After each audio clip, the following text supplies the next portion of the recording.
Hey, what's going on, guys? All right, something that I come across a lot is tax liabilities for couples married filing jointly. All right, if you are, goddamn, if you are filing a tax return and you're filing it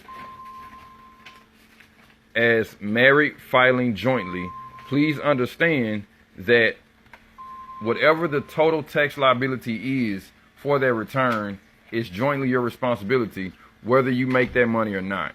I see this happen a lot with stay-at-home moms and wives who don't work. The husband makes all the money. Of course, he files the taxes.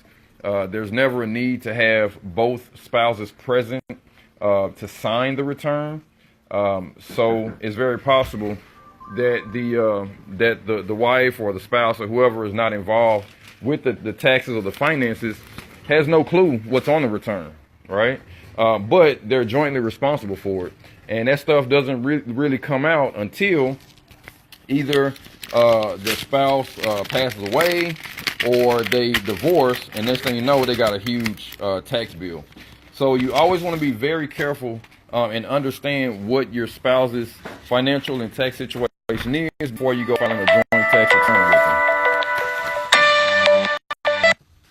them. Because remember, when you file jointly, that is your joint responsibility regardless of who made the money.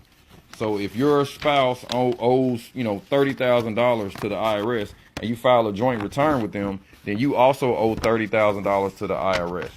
And so when I get these calls and I have these meetings, primarily with these young ladies, honestly, then, the question is always, well, did you know, right? That's always the question. But there is still relief, okay? It's called innocent spouse relief, all right? It's a form 8857 that you can file with the IRS that basically separates the joint return into two separate returns, right?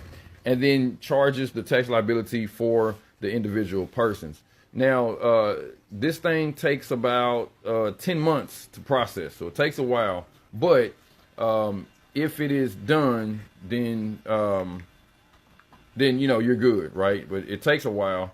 Sometimes the IRS requests information such as divorce decrees, separation agreements, and stuff like that. But it's pretty straightforward. One of the things that is required is the IRS will reach out to the other spouse in determining and researching all this stuff and asking them questions about what the wife knew and what she didn't know and all this kind of stuff. You don't have to offer any type of contact information for your husband or your spouse. But if the IRS can get in contact with them, they will. Sometimes the spouse can fight it. In my experience, most times they don't, especially if it was, in fact, their tax debt.